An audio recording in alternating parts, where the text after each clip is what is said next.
All right, guys. Very excited about this Thanksgiving sermon. The name of this sermon is going to be called Tadah, Tadah. Okay. So you're probably thinking, what in the world? Just hold on. You're going to find out by the end of this sermon why it's called Tadah. So just bear with me. You're going to love this. I promise you're going to love it. So stay tuned to the end because this is going to be good. So, this sermon is going to be a little bit different from a lot of other Thanksgiving sermons that you probably heard. It's going to be different from a lot of the ones I've done in the past that have been Thanksgiving related. And what I want to talk about is this. This might not apply to everybody. Well, I know it's not going to apply to everybody. But this sermon is applying to some people, whether it be just one person or many people or a few people, but there's somebody or some people that really need to hear this Thanksgiving and this time of year. And it's this. What you need to understand is you can be thankful, but know that you deserve better than what you have put up with. I'll say this again. You can be thankful, but at the same time know that you deserve better than what you've had to put up with. And what I mean is this. You may have been going through some things, whether it be recently or just over the years, that you know you should not have had to endure. You should not have had to put up with it. You may have had people do you so wrong, people on the job, folks that should have been friends, but they were frenemies, people stabbing you in the back, people just doing you wrong. You try to do right by them and they just keep doing you wrong. Maybe you've been in situations where it should have been way different, but it played out in a way where you were just done wrong.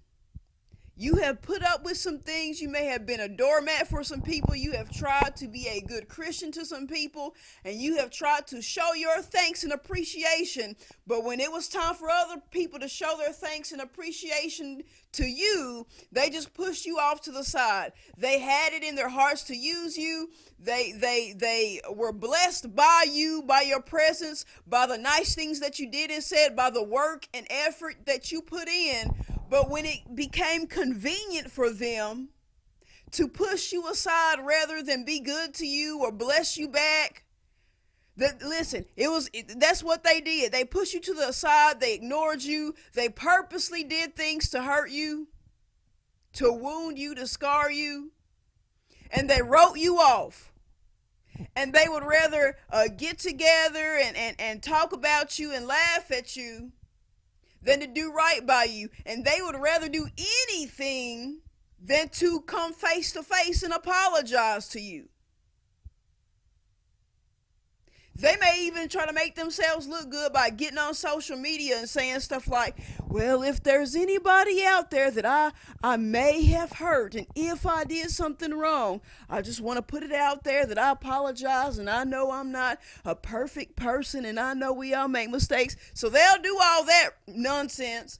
But when it comes to actually saying, I know what I've done, I'm sorry, and saying it to you personally, they just can't do it. And like I said, they'd rather do anything than that. They have an anything but that type attitude about it when they know they're in the wrong. So whoever needs this, listen, you can be thankful, but still know you deserve better. And what I mean is, there are some people that they try to make you feel like because you're trying to be a good Christian that you need to just be humble and thankful and sit down somewhere and just be okay and content with everything, even though you've been done wrong. But when it gets to Thanksgiving and especially, this time of year, November, December, where it's Thanksgiving and Christmas and all that, they really try to hold that against you as well. They take it to another level. Well, this is Thanksgiving. Or, well, this is the holidays. Or, this is the time of year for you to be thankful. So you don't need to say nothing. You don't need to talk about it. You don't need to bring this up. You don't need to bring up the past. Blah, blah, blah, blah, blah, blah. So they'll do things and they'll try to dig up stuff from your past and try to dig skeletons out of your past to try to hold against you. But you better not bring up to them how they did you wrong and still won't do right by you. No goodness. So let me say this again. You can be thankful, but still know you deserve better. And like I said, this is different from a lot of other Thanksgiving sermons, because a lot of Thanksgiving sermons are just about just forget everything. Just ignore your troubles right now. Just take a moment to be thankful. Just be humble. Just be thankful. Just right. Just show your thanks. And I'm not saying don't. Come on. I'm saying you should be very, very thankful and grateful and show your thanks to God. And, if you got family to spend time around, spend time with family and show thanks and pray over the food and say amen and all that wonderful, amazing stuff. But you can still, at the same time, it is possible, regardless of what somebody may say, it's still possible to, at the same time, know that you deserve better. Just because you believe you deserve better when you know you do doesn't mean that you're not thankful for what you have. It just means you know you deserve better. That's it. Okay. Romans 12, verse 3. That's where I'm starting at. I done got all hyped up. I ain't even started in the verses yet in the scripture. Romans 12, verse 3 says this: For I say, through the grace given unto me, to every man that is among you, not to think of himself more highly than he ought to think, but to think soberly, according as God hath dealt to every man the measure of faith. Now, there are some people who will use a part of this verse against you or someone who is going through this issue of trying to understand that you can be thankful but know that you've been done wrong too. They'll say, oh, well, you don't need to think too highly of yourself. You're thinking too highly of yourself. You think too much of yourself. You feel like the world owes you something. You feel like we're indebted to you. You don't need to think more highly of yourself than you ought to, right? That's the type of stuff that they'll say, or they'll say something similar to this verse. Don't think more highly of yourself than you should. Oh, you think you deserve an apology? You don't need to think so highly of yourself. But that's not necessarily what this means. There's a difference between having confidence in yourself and being conceited and being full of yourself. There's a difference between knowing that you're a child of the Most High King and thinking that the world owes you. There's differences between this. So what I'm saying is there's a difference between knowing or having a love for yourself, having confidence in yourself, having a little bit of self-esteem, and knowing you deserve better, and thinking too highly of yourself. You can think a little something of yourself because of the God that lives in you, and still not be thinking too highly of yourself than you ought to. For example, let's say you have a place to stay, and it's cold this time of year, it's getting chilly, and you've got a place, and you've got heat, and you've got food in the fridge, and a roof over your head, and clothes on your back. You should be thankful. And maybe you are. You're thankful for what you have. Now, if you walked around talking about, this place is just, it's so small, and I should have something bigger than this, and I should have more rooms in this place than this, and I know I deserve better. I should have myself a mansion. I should be living in a place that's already paid for. I should have somebody in my life paying for all this. See, that's arrogance. That you see what I'm saying? That's thinking more highly of yourself than you ought to. So I say that to say this. Let's say you're in a household, and yeah, you've got a roof over your head, and you've got heat in your home and all that, and you're thankful. But let's say there's all hell breaking loose in your household. There's chaos.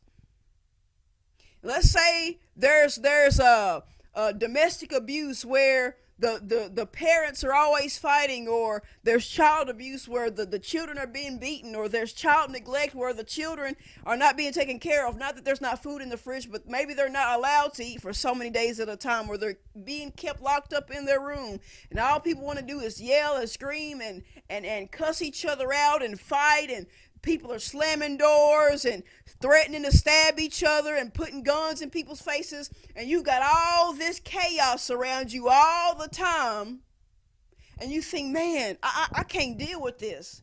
I know I deserve better than this. That is not thinking more highly of yourself than you ought to. That, simply put, is you are thankful. You just know you deserve better than this environment that you're in. So you see that there's a difference. You see that you can do both. You can be thankful that you've got a home and that you're not homeless and da da da da da, but you can at the same time know that you deserve better than to be treated like an animal in your own home when you're not doing anything wrong. Didn't mean to rhyme, but that kind of worked out. But you get my point. You can be thankful and know that you deserve better. And there's a difference between knowing you deserve better and thinking more highly of yourself than you ought to. Do you see the difference now? There's differences in this stuff. So what I'm saying is, don't let somebody try to make you feel like you're acting like you're too good for everybody and you're better than everybody and you're thinking more highly of yourself than you ought to, when really the situation is you're thankful, you just know you deserve better than what's going on. So there's a difference. And many times when people are constantly do you wrong, that's how they want you to feel, like you're just, you're not being a humble enough Christian. They try to use the Christian card against you. Sometimes it'll even be other Christians that do it, which is really bizarre to me, but anyway. But that happens. And so you have to understand that you can know you deserve better without necessarily thinking you're just, the king of the world, like God died and made you king or something. See what I'm saying? There's a difference. You can, let's say you have friends, and maybe they don't have a lot of money, and maybe they don't wear all the fancy name brand clothes. Maybe they've got some hoopties, as we call some raggedy or outdated cars, some hoopties, but they're good to you. So be thankful for them. Be thankful that you have real, true, genuine, good friends. But now if you were walking around, well, man, I'm better than that. Let me go find some people that, they wear the cool stuff, and, they make a lot of money, and they got cool cars that I can ride around in, and they got cool stuff at their house, and I can go mess around with their gadgets and this and that. I know I'm better than these people over here. That would be along the lines of thinking more highly of yourself than you ought to. But now, if you were already friends with these types of people that had a lot going for them, or it seemed like they had a lot going for them, they've got their money and their material possessions, but they were treating you wrong. They were always trying to peer pressure you into doing things that made you uncomfortable, or things that God would not be pleased with. And they were going around talking about you behind your back and spreading rumors and gossip about you all the time, while smiling in your face and inviting you over all the time. Then you would be in a situation where it's not that you're not thankful for, getting to hang out in some cool places. You just know you deserve better than how they're treating you. So you see, there's differences. Okay. So now that I've got that point across, let's move on. So John chapter 4, starting at verse 22. Now what has happened up until this point is, this is the story where we see Jesus talking to the woman at the well. And he begins to talk to her about worship. It says this, starting at verse 22. Ye worship, ye know not what. We know what we worship, for salvation is of the Jews. But the hour cometh, and now is, when the true worshippers shall worship the Father in spirit and in truth, for the Father seeketh such to worship him. God is a spirit, and they that worship him must worship him in spirit and in truth. So what Jesus is saying is this. Up until this point, the Jews seem to have had it made, because they have been these people that they're religious and they know the law and they've been serving the one true living God. And there have been other people in other parts of the world that have been worshiping false gods, or they don't have any acknowledgement of a God at all. And it seems like the Jews here kind of have an upper hand when it comes to worship. However, God is setting it up to where for people to be in right standing with him, they don't have to convert to Judaism. They don't have to be Jewish or try to blend in or fit in with the Jews and get to know all their traditions. In other words, he's setting it up to where they don't have to follow all these passed down traditions, and they don't have to celebrate necessarily all the same holidays and festivals. They don't have to get circumcised. They don't have to do all these rituals to be in with God. God is setting it up to where now anybody who has the heart to believe on God and will confess Jesus as their Savior, they can worship the one true living God in spirit and in truth. God is now more concerned about people worshiping him in truth instead of tradition. In other words, God's saying this. He's saying it's not just about who you are or what your family's last name is. It's not about where you were born or what family you were born into or what you look like. He's saying, I want everybody, anybody, any whosoevers who are willing to praise and worship me, to step out on faith and believe in me. I am going to receive them fully. I'm sending my son to die for them, and as long as they believe upon me and follow my ways that I present to them, they are in right standing with me. It's not just about being a Jew anymore. It's not about following old laws anymore. I'm giving a new living covenant. And the reason why this is so beautiful and significant and important is because of this. There are people who are Jews who worship me because simply they don't know any better. They worship because that's what mom and dad and grandma and grandpa has passed on to them. They worship because that's all they know, because they haven't been given any other options. They do it because the people around them do it. And it's easy and it's familiar and they can fit in and blend in. And there's no stepping out on faith at all. But when you're somebody who you live somewhere where the one true living God isn't the thing, and they're worshiping something else, or they think that a belief in God is crazy, and someone who is not born a Jew decides, hey, I'm going to believe in this God. I'm going to believe in the God of the Jews, even though I'm not a Jew, and I'm going to seek his face, and I'm going to worship him. That right there is true worship from the heart, because he's not worshiping because everybody else is doing it, not because it's the thing to do, not because that's all he knows. He's heard of other things, but he's saying, you know what? I know that this is the truth, and I am not going to follow the way, the truth, and the life. And when someone does that, it's genuine. It's from the heart, especially if they are in a position where they could be outcasted or even persecuted, put to death for their belief of me. Because their belief of me and their worship of me puts their life at risk. That's how I know that they are worshiping me in spirit and truth, not just out of tradition or out of habit or out of ritual. In other words, God is saying, I want some real deal worship. And so I've seen the beauty in this text for so long, but last night as I was reading these scriptures and getting ready for the sermon, I realized something, and it's this. What God is basically saying here is this. He's saying this. He's saying, it's not that I am not thankful for those who have been worshiping me. I am thankful for the Jews who have sought me and worshiped me. But being God, I know that I deserve better. goodness. I'm thankful. I just know I deserve better. I'm thankful for the worship I have received. But I know, being the one true living God, the God that has created all, I know that I deserve to be worshiped by all, not just a certain group or a certain tribe or a certain race of people, not just a certain people from a certain village.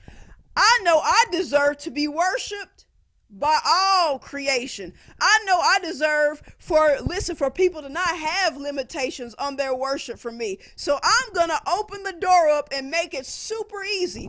I'm going to come, I'm going to live amongst the flesh, in the flesh. I'm going to live a perfect life. I'm going to die, a perfect death, making the ultimate sacrifice, so that I may be worshiped by all without limitations, because I know I deserve better. Not that I'm not already thankful, I just deserve better. I deserve more than this. I'm worthy of more than this. Somebody listening, not only have you probably had people do you so wrong and so dirty, you probably had people who have kept things from you, kept secrets from you, kept finances from you. They've stolen things from you, and you may not even know it. Things have been done behind your back that you wouldn't believe, that you probably couldn't even imagine. People coming together and having secret meetings against you, plotting and scheming your downfall, trying to find ways to publicly humiliate you and try to degrade you and keep you from progressing forward into what God has for you. People trying to steal your ideas and trying to steal your blueprint and trying to pretend that they're just so creative that they came up with certain things and ideas on their own, or maybe they're trying to act like God gave it to them, knowing that they don't know it all, that they don't have the blueprint. And so I'm simply saying to you, you deserve better. It's not that you're not thankful. You just simply put, you deserve better. And you can know that and not be arrogant and not be cocky. It's okay to know when you deserve better. Go with me to Isaiah 14. I'm going to show you an example of what it is in the Bible to think way too highly of yourself. Way too highly of yourself. Isaiah 14, starting in verse 12, says this. How art thou fallen from heaven, O Lucifer, son of the morning? How art thou cut down to the ground, which did weaken the nations? For thou hast said in thine heart, here we go with the heart again, because worship, you got to worship from your heart. But it's saying this about Lucifer. For thou hast said in thine heart, I will ascend into heaven. I will exalt my throne above the stars of God. I will sit upon the mount of the congregation in the sides of the north. I will ascend above the heights of the clouds. I will be like the Most High God. Yet thou shalt be brought down to hell, to the sides of the pit. We know that Satan, the devil, before he became who we now know as the devil, originally he was a beautiful angel in heaven, very close to God, but turned his back on God. And many times we try to make Satan out to be the good guy and the misunderstood guy, and we make God out to be the bad guy, and we think, well, what did God do to upset him? He must have done something wrong for him to turn his back on him. Heaven must have not been so great if he was willing to wage this war in heaven against the Lord. We make up all these lame, whack excuses for Satan, but really he was just a spoiled brat. I'm just going to call it how it is. He's just a spoiled brat. That's really it. He's a self-entitled, arrogant, conceited, spoiled brat. That's it. Simply put, he was in heaven and he had it. Listen, he had it going on. He had it, all you could ask for. But his problem was that he was proud and arrogant, and he thought he deserved the worship and praise that God received, and God wasn't having it. God's the creator. If it wasn't for God, there would be no Lucifer / Satan. And so And so, because of this, we must understand that there should not be a pity party thrown for the enemy, but nonetheless, he has it in his heart. When we see it here, he has it in his heart that he's saying, listen, I will ascend into heaven. I will exalt my throne above the stars of God. I will sit upon the mount of the congregation. I will be like the Most High. He's trying to put himself in God's place. He's wanting to play God. Now, let me say this. There's a difference between being a Christian and reading the word and looking at things that God says and looking at the actions of Jesus and saying, let me strive to be like the Lord. There's a difference between trying to be God-like and trying to live the way you would think God would want you to, and trying to flat out take the place of God and think that you're better than God and think that your ways and your thoughts are higher than God's ways and thoughts and think, well, I'm going to do this my way because God doesn't know what he's talking about. I got this. There's a difference. Comparing what I just read in John and what I read here in Isaiah, I'm showing you the difference. You can look at what Jesus was saying about basically what he's saying is God is thankful, but he deserves more. There's a difference between looking at that and saying, oh, okay, I can kind of see that. But then having the mindset of, well, I'm just going to take God's place altogether and be him because I think I can run things better than him. I can run the show. I can run my life. I should dictate how things should go for other people. There's a difference there. One is saying, I'm thankful, I just deserve better. The other is really saying, I think of myself much more highly than I ought to. And Satan literally did. He literally thought higher because he kept saying, I'm going to go ascend into heaven and I'm going to be higher than this and higher than that and go into the heights of the clouds. He thought literally way too high of himself. Literally. It was that bad with him. He took it to a whole nother level. So I'm simply saying be careful to understand the difference. But also let me say, for some of you, this is how your enemy's mindset is. Your enemies, the problem with some of your enemies, simply put, is they are the ones that think more highly of themselves than they ought to. They're the ones that are conceited and self-entitled. They are the ones who, whether they know it or not, they're the ones who keep trying to play God, not only in their own lives, but they want to try to play God in your life. That's the reason why you can't tell them nothing. That's the reason why they always got to act like they know everything. That's the reason why they always got to try to be bullies all the time. That's the reason why they always have to try to brown nose and kiss behind to get into all these higher positions. And then when they get there, they want to step on people and try to blackmail and extort other people to try to stay where they're at or get even higher.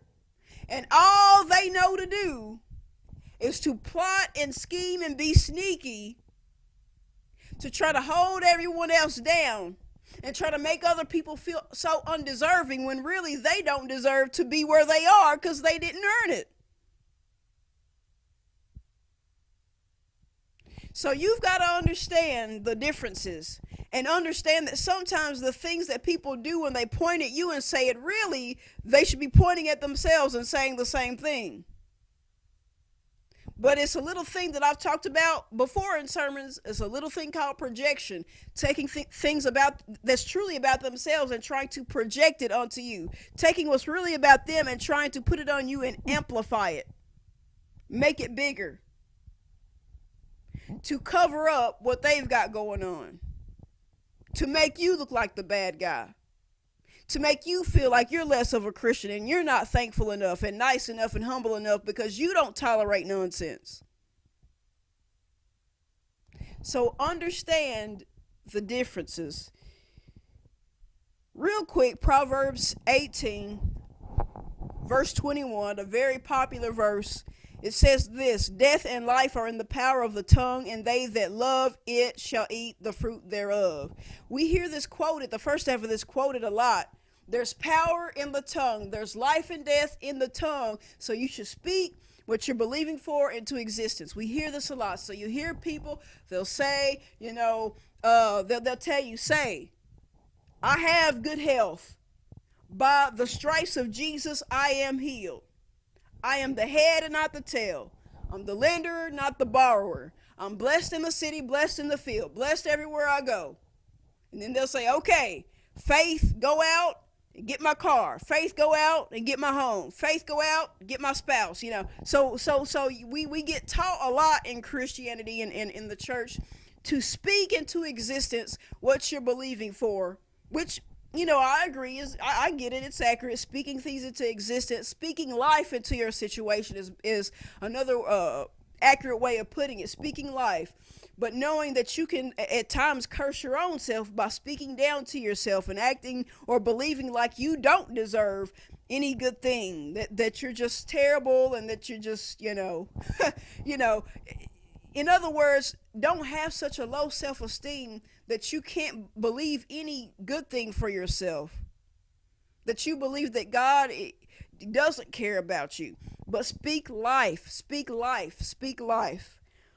So now that I've ran that by you, I'm going to take you to the last place that I want to take you to. It's Psalms chapter 100, which is a popular Psalms.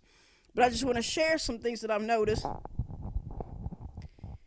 And I want to show you that there's another way that I believe you can speak life into your situation or speak things that you're believing for into existence. So if you feel like you deserve better than certain things, certain situations you've been in, certain things that you've gone through, certain people that have been around you that have caused you trouble, and you're believing for God to be a way maker and to help you out on some things, and you want to speak some things into existence for yourself, there's something that I want to show you. But starting here at the beginning of Psalms 100, it says this: Make a joyful noise unto the Lord, all ye lands. Serve the Lord with gladness. Come before his presence with singing. Know ye that the Lord, he is good. It is he that hath made us, and not we ourselves. We are his people, and the sheep of his pasture. Enter into his gates with thanksgiving, and into his courts with praise. Be thankful unto him, and bless his name. For the Lord is good, his mercy is everlasting, and his truth endureth to all generations. First thing I want to say real quick is this. That last part of verse 5 says, again, and his truth endureth to all generations. When I read this, I thought, I already read in John that we're supposed to worship God in spirit and truth. And here it says that his truth endureth to all generations. So when you connect that, it's almost like saying your worship, if you worship in spirit and truth, not tradition, but if you worship in truth, your worship also endureth. Get it? You worship in truth. His truth endureth. So your worship endureth. Your worship lasts. In other words, when you pray, when you praise, when you worship, it's not just something that's meaningless. A lot of times, many people feel like prayer is pointless, but prayer is powerful. It's not pointless, it's powerful. And it lasts, it endures.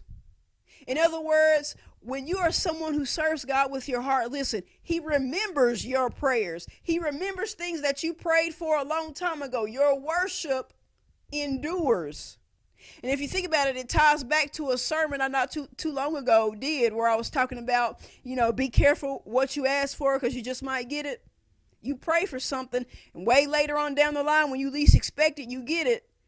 And sometimes it didn't turn out the way you thought, and it's just like God saying, well, hey, don't you remember back when you asked for da-da-da-da?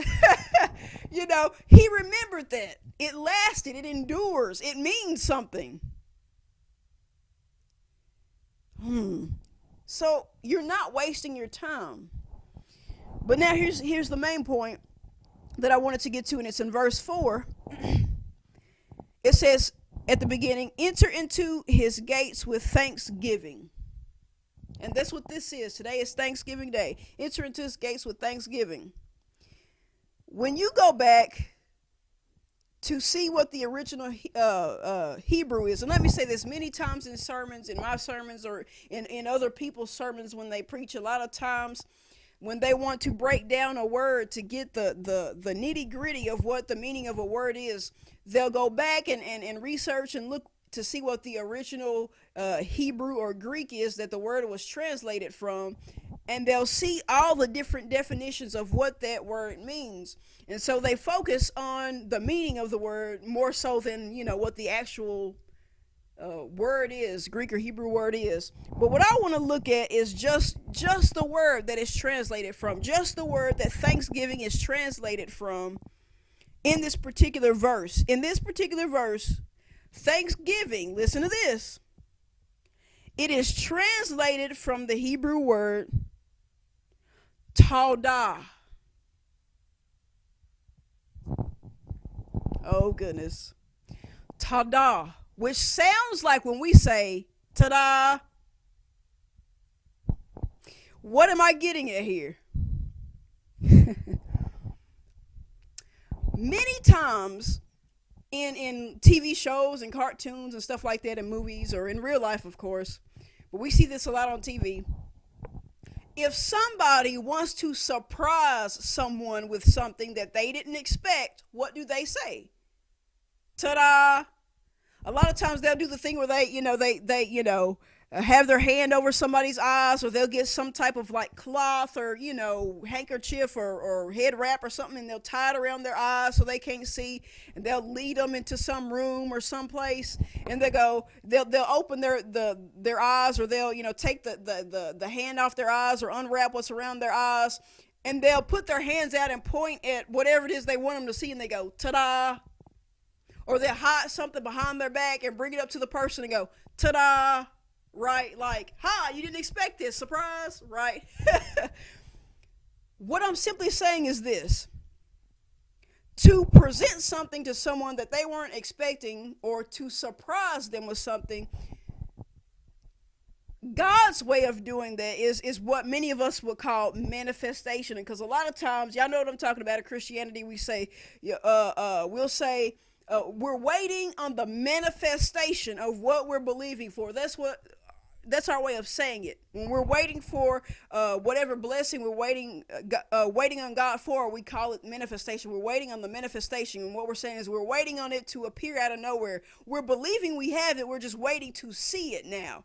We're believing in faith, but we're waiting to actually see it with our natural eyes, what we can't see right now at this exact moment. Well, another way of looking at that is what? We're waiting on God to surprise us with what we've been waiting for, because we don't know when it's going to happen, so it's going to be a surprise, right? Right. So it's almost like we're waiting for God to just be like, ta-da. So what I'm getting at is this, and I'm going to wrap this up by saying this. Yes, we can speak things. Yes, we can say, we can speak things over our life and call for this and call for that, da da da da. But I believe one of the most effective ways to receive what you're believing for simply is to show thanks unto the Lord. And I don't mean just waiting until you get something and thanking him. What I mean is thanking him in advance. In other words, thanking him for the present moment and what's going on now. Thanking him for what he has done, but also stepping out on faith and thanking him in advance for what you're believing for. So simply being thankful, simply praising him.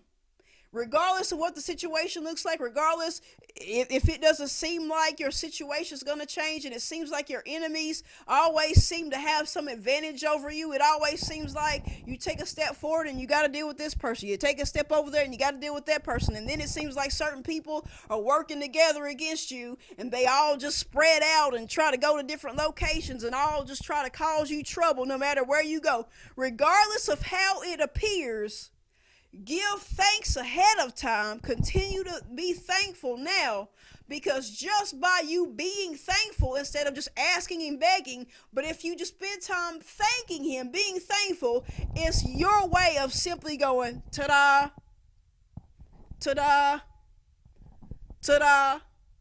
Almost as if, listen, it's like this. It's like you're saying something with your mouth. You're thanking him, but it's almost like your spirit man is just going, ta-da, ta-da. It's like listen, in other words, it's like your spiritual being is ready and prepared for something to happen, for something to appear, for a suddenly moment that you can't see coming. You're just thankful ahead of time, but in you, you're just going, ta-da, ta-da, like at any moment, something's going to happen.